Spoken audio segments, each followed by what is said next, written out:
Hey guys, Jacob here, and if you guys know me or watch my live streams, you know that me and my family, we love cats. We have adopted quite a few. We've done some fostering work for some kittens for a local animal shelter. And there was an incident that occurred last month that was very upsetting, not only to us, but to the entire community here in Western North Carolina. Now, a cat was found. This was a family cat, belonged to a family. A well cared for, loved cat was found behind a grocery store in a very horrific shape. Someone had done very horrible things to this cat's body. Now, apparently there was a connection found with this cat's body to some images that were circulating on social media. Allegedly, these individuals, a Jace Green, Shariah Metzger, and a Zach Green, aka Spoons, allegedly they had posted pictures of themselves posing with what appeared to be the desecrated, mutilated remains of a cat, posting things like I kill all cats, some really graphic, horrible things.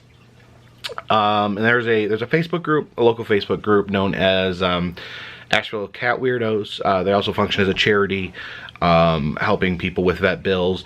They kind of made some organized efforts to keep this in the public consciousness, to make sure that the police and authorities were taking this seriously.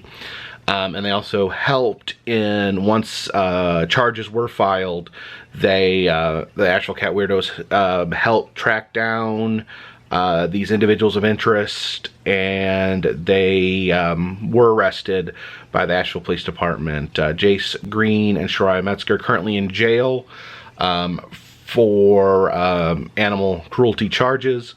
This individual, Zach Green, calls himself Spoons, is still on the run and wanted in connection.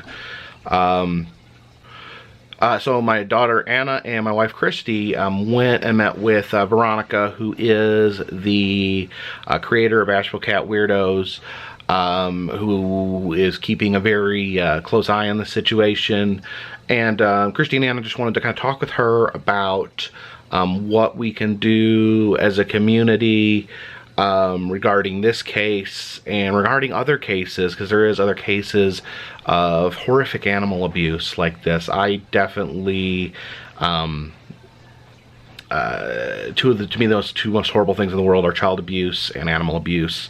So here is Christy and Anna's conversation with Veronica.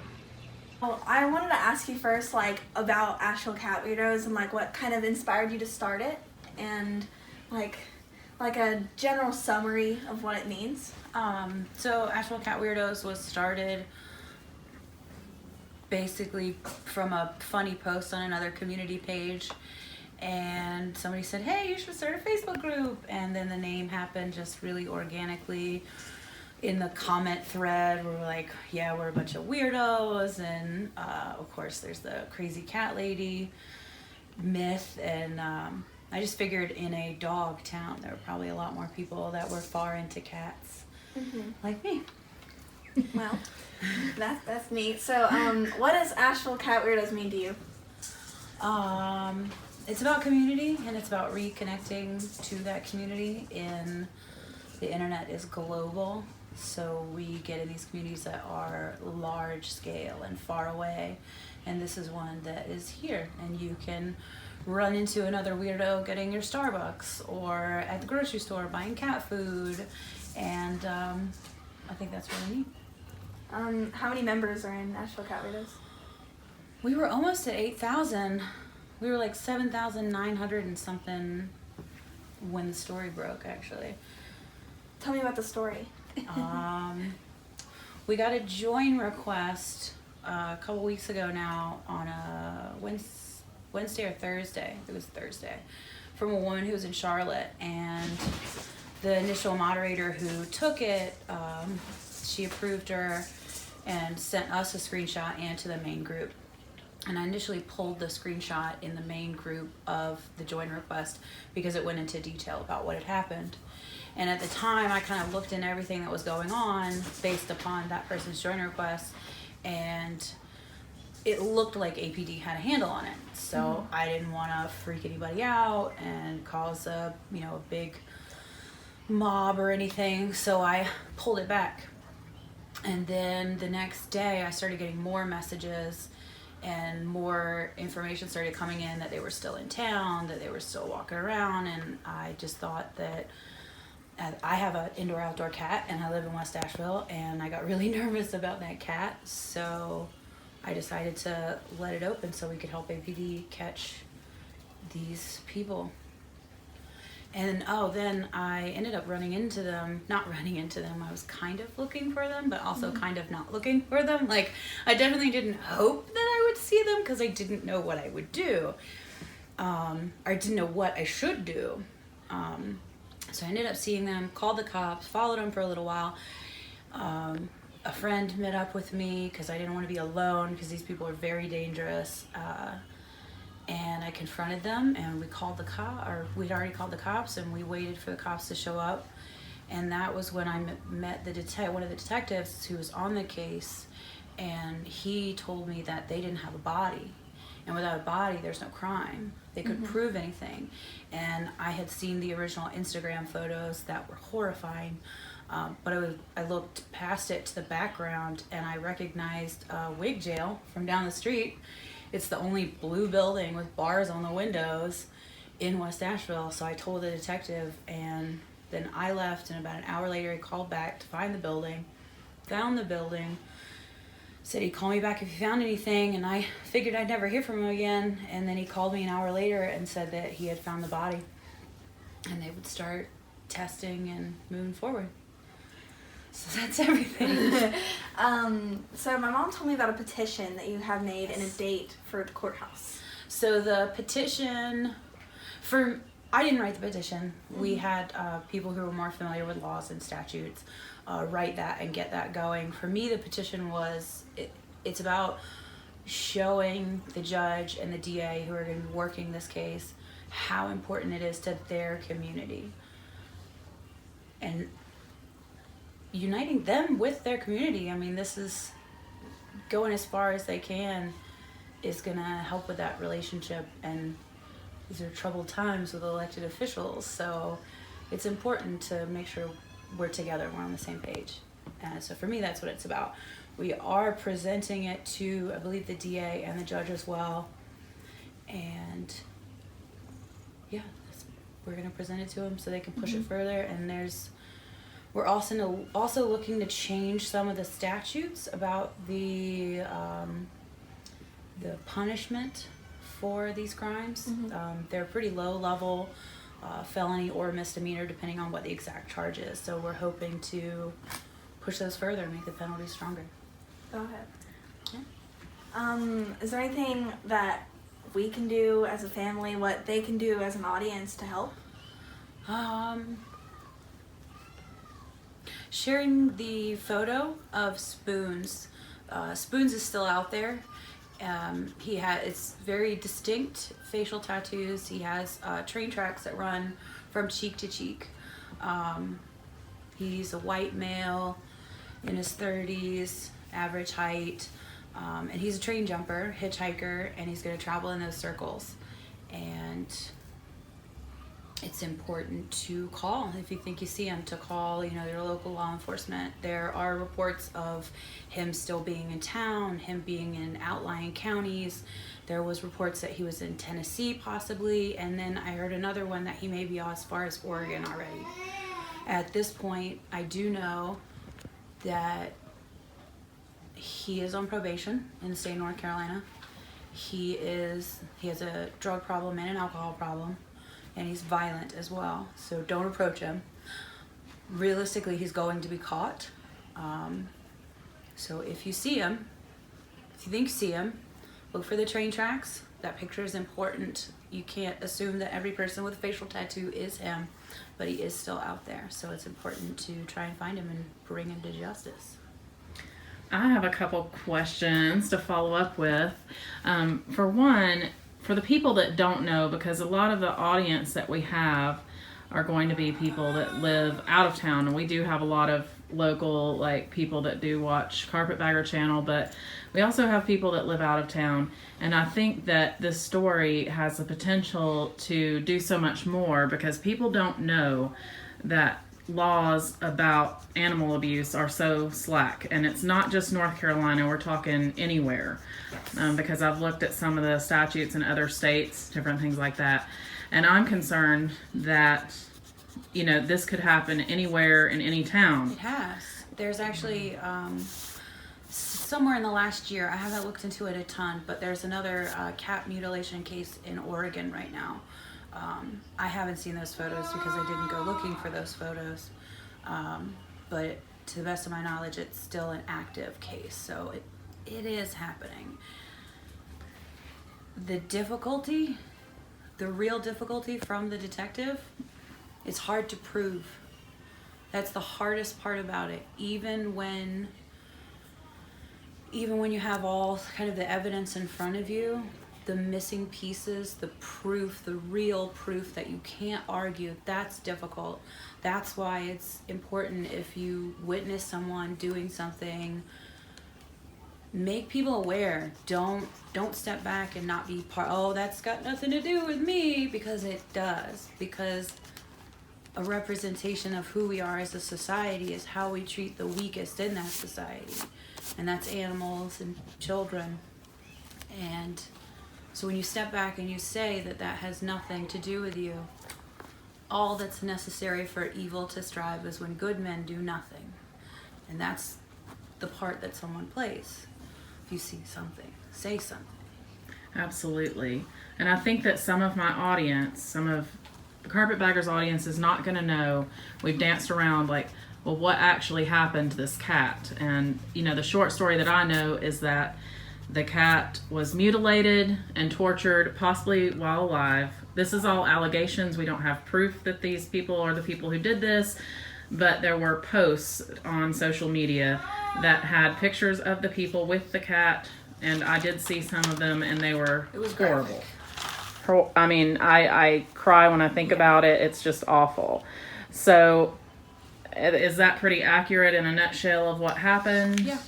Okay. At this point, that's what the detectives on the case are trying to prove, is whether or not the animal was alive when the horrible things happened, and or if something they did caused the death of the animal. So if they can prove one of those two things, they've got a case. But they are often difficult things to prove.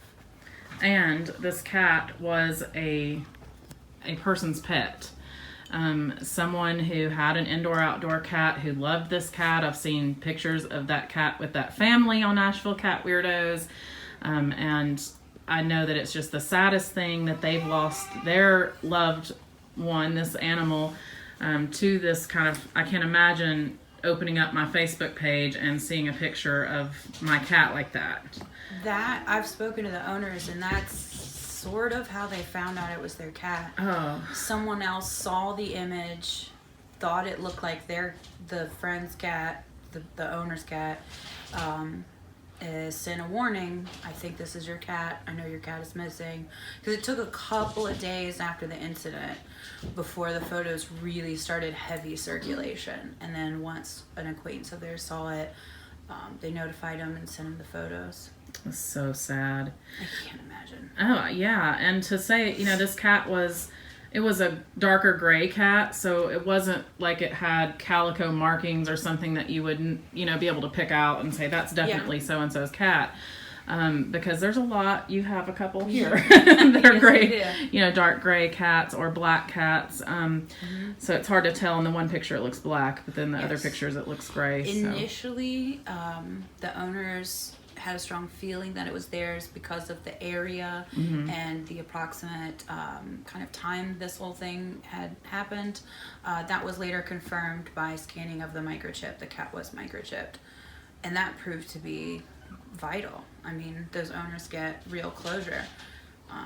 They didn't have to go identify a body. That chip was enough to know. So that's why microchipping, especially with indoor-outdoors, is so important. Absolutely. Has anyone heard any kind of information as to why they would do this kind of thing? There's a lot of speculation about alcohol, drugs, abuse. I don't think we ever get to know why someone chooses to do something like this. It's unfair. We all want a nice close to a story, but when someone does something like this, they're not going to sit down for an interview. Right. And if they do, it's most likely lies. Because lying is something that clearly these people are capable of. So I don't think we get to know. Yeah, I would agree. And to add that 2 of the 3 members were arrested, and they were arrested, from what I understand, for disfiguring the animal after death. Is that correct? Yes, the initial charge is a violation of a city ordinance, which is improper burial. Improper disposal of a body or improper burial. It's like the same thing. And they got charged with that because the evidence could very solidly prove that they were the last ones essentially responsible for the cat. And they did leave it where the events took place, so they could at least prove that they did not properly dispose of the body. And at this point, APD, or Asheville Police Department, hasn't made those details available to the public, whether or not they have gotten the evidence to be able to prove their case. Yep. At this point, it's my understanding that we're still waiting on the toxicology. You know how it is. Yes. Cops never want to tell you anything. But that's good. I mean, they don't need to, because... the appropriate authorities, lawyers in all this case, they have the information. And that's why, for me personally, going to the hearings are so important. I want to know. I would like to know the depths of this, and I'd like to make sure that they get punished as severely as they can. Absolutely. If they're found guilty, of course. Of course. Proven guilty. We have to say that, again, it's allegations. But, in the court of the public eye, when I'm looking at social media, That's their own community. Like I mentioned before, they're train jumpers, they're hitchhikers, they're travelers. That's what they do. And that's a huge network that spans all over the globe of people who do this. And their community is pissed. And they're pissed because, I might understand the difference between a guy with a facial tattoo who's a traveler and this one member that's still missing. But the average person just sees facial tattoos in a given area and goes, oh my God, I saw it, and they freak out. So the damage that it's done, these are the people that you give $1 on the street, you give a sandwich to, most people don't, but I actually have in the past picked up a hitchhiker because I understand that struggle. I was there. And now you're going to have people who are going to be in a bad spot, need to get fed, need $1, need a ride out of town, and what these people did has so damaged the reputation of the whole community. Asheville's been a haven city for 100 years. Since there were train jumpers, and Asheville's always welcomed this community with open arms, and the damage they've done is irreversible. No one is going to hire these people anymore. And if they do, it'll only be until one of their other employees or a customer comes over and says, oh, I think that's one of those people that mutilated that cat. And it's not. It's not. It's a person who needs a job, but it doesn't matter. Now that person doesn't have a job. They've done real damage to their community. Absolutely. And it's important to say, and I think most of the people on Carpetbagger know that I am a social worker by day. I work with Child Protective Services, and I work with a lot of people who have addiction problems, and addiction is not an excuse or a reason to do something like this. There's lots of people addicted that don't mutilate animals, that don't do things like that. So I just want to put that out there. There are a lot of people that are struggling day by day in Asheville. I come into work every morning. I see people getting up from Broadway right there where I turn left to go to work, and they're sleeping with a tarp over them, and this is a city of 78,000 people approximately. So when we of a city this size have homeless people and people who are jumping trains and people who have addiction problems and things like that, and you put this into the mix, you are going to get people who are going to judge based on the way they look, the way who they interact with, things like that. So curious about, because I only saw one picture firsthand and it was on ACW in a comment section about this, and it was the picture of the cat that was, I hate to even talk about it, but it was like spread eagled. That was in a comment section? That was in a comment section a while back. Okay, all right, yeah. We pulled those as fast as we could. We didn't want that on there at all. We were allowed to share pictures of the people who did this, and like my post in particular, because after a while we actually pulled everything. I was getting tagged all over the place. It was bananas for like 4 days, and I couldn't keep it straight. So we eventually pulled everything.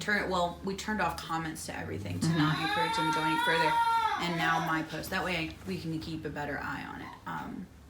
And I linked the original post from the woman who'd sent us the join request, and her post in her comment section, the photos existed. So they may have ended up there at some point, but they were there just for a minute, and that was the only photo that I saw, and it was like click on, click off, I don't want to see that. But did they post anything else, like just the pictures? Were they bragging? What was the deal? There were comments. The Jace Green, who has court on the 14th, Buncombe County Courthouse. Yep. There were lots of this. I saw a screenshot of the comments thread on his post, and people were like, what is wrong with you? This isn't okay. And one of his comments that will always stick out to me was the one where he said, "Kill all cats," or "I kill all cats." And no, I don't want that guy out. Was this person, and this may come as a surprise to you, but a couple weeks before this incident happened, somebody, and I may be a little bit of a nerd because I'm on ACW like so much you can't do anything without me missing it. I will see it. I'm going to see it. So I'm obsessed. I love it. I love seeing pictures of people's cats. When people lose their cats, it means a lot to them to have, this is just an amazing sight. And sorry guys, but this is only for Asheville and the surrounding area, but Western North Carolina, everything west of Highway 77. Yep. You can like and follow the Asheville Cat Widow Emergency Fund page. Right. And you can also follow the ACW Cat Pantry, which we can go over those in a little bit as well. Yes, I'll definitely link those below, guys. But unless you live in Western North Carolina, it's just the community page for us, but this is so much more big and important than ACW is, even though that's a wonderful and important thing too. But one of the things that I saw a few weeks beforehand, somebody else had come in and warned about somebody from Charlotte about something that I don't know, it's just like you're scrolling through it. I don't know what that means. It doesn't make sense, so I'm going to ignore it. Do you know if that was linked at all? We see an average of over 200 posts per day. Okay. And the only way I am guaranteed to see something personally is if I get tagged in it, or if it gets reported, or sometimes if something fishy comes up, the moderators will take a screenshot and share it with the rest of the moderators and admins. Okay. So I miss a lot, unfortunately. Yeah. Well, I'm sure, because by the way, Veronica, to see that, though. Veronica has a full-time job in addition, and children, and also takes care of rescue kitties. See, everybody, and fostering. So we know that you're a busy lady and you don't have time to read 200 posts a day. Probably 199 of them are for me, but that's okay. I might be a bit of a super fan, but that's all right. But anyway, I just wanted to personally thank you for the effort that you put out for the community, to build a place that's safe for people to come and talk about this, because, you know, as a kid, I can remember people talking about cats in a negative way, saying that they were just like rats, that they were pests, that they were, you know, worthless. They're not like dogs. My grandfather still to this day says it's a lady's animal. Men don't need, you know, just stuff like that. So, you know, it is kind of a different thing if you're a cat lover. And when you are a cat lover, it's big love. It's like, you know, nothing else. Absolutely. And so, you know, That's one of the things I want to work on is, especially in the South, there's a lot of misconceptions about cats. You know, cats are outside. You know, you see a random stray cat, you're like, oh, that cat's fine. But if you see a dog, you're like, oh, I gotta go get that dog. So trying to spread the message that they're different. They're not dogs by any means, but they're just as important. And trying to change some old views. Absolutely.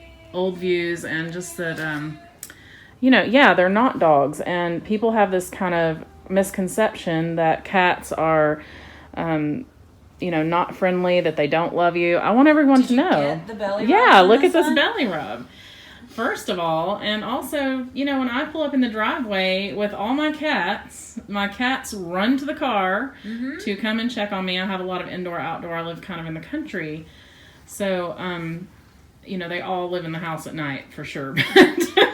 But they're all my babies, you know, and they mean a lot to me, just like anyone's dog would mean to them. So I think that's an important message to get out there. And I just can't believe the community that came together to try to help get these people to justice. When I was seeing these posts go by and people are like, I just saw them at this gas station. I just saw, you know, and they're just going on. Been And here for weeks. The Spoons guy that's still out there was actually arrested in front of my place, the place I work. Not 2 days before the whole thing happened. Like, there were all kinds of people have messaged me and said, oh, I saw him at Ingles like a week ago. And they were all over downtown, West Asheville, along the River Arts District, like everywhere. It's just... And the Zach, the guy who's still missing, that's another, thinking of it, that's another place he could be. He's actually from Murphy, North Carolina. Okay. And has a sister that still lives there, so... Maybe he's out west. Where do you go when you're in trouble? You run home. So... Yeah, this is all three of them. It's their stomping grounds. Like, they've been coming in and out of Asheville, Western North Carolina, Charlotte in general for years. I've got friends who are from here and have known them for years. Yeah, it's sad that this happened in our city. I know I don't live here per se. This is not where I work, but to me, my home, very much Asheville, and I love the vibe here, of the acceptance here. You know, I know why people come here, because it is a place where you can feel like you belong, no matter who you are, no matter where you're from. And that's what I want to see for our animals too, because they deserve better than this. Better than. So I really appreciate today. Is there anything else that you'd like to tell us that we need to know about this? Court's November 14th at Bunko County Courthouse, and I'll be there with my Asheville Cat Weirdos t-shirt. And yeah, that's all I got. All right. Well, and we all know how court systems work, or at least some of us do. Yeah. This is going to be, it'll probably be continued. Yeah. But the presence of the people continuing to come to sign that petition, so that the DA knows that this is an important issue to the people. And also to continue to work towards maybe eventually getting some better justice for animals in general. So I'd like to see that happen. There is an Asheville Cat Weirdos Emergency Fund that is for use for the cats in case a member has a cat who becomes ill and they cannot pay for. Asheville Cat Weirdos Emergency Fund is it's a fund set up to assist the cat owners and cats of Western North Carolina with unexpected and emergency veterinary costs. Very good. Yeah, so that's an important thing. I mean, when you have an animal and you can't afford to care for them. So, We've and all this been is, there, yeah. oh yeah, and that's so much different than a lot of the other 501s that are out there for animals, because you have rescue groups, you have spay and neuter groups, which are all great. That's wonderful. But the follow through to be able to kind of keep these cats that are adopted in We place. call ourselves a pet retention nonprofit. Yes, absolutely. We focus on people's ability to keep the cats they have. Most rescues will occasionally get grants that will be for a specific thing, focusing on pet retention, veterinary assistance. They're usually pretty limited. They have set amounts that you can give to people. We don't run on grants. We run on donations from the public. We run on our merchandise. That's our events. That's how we make our money. And that means that when you're staring at an $8,000 bill, or even an $800 bill, if you're staring down an $800 bill and you're barely keeping the lights on, the $150 of grant money is great, and that's totally going to help.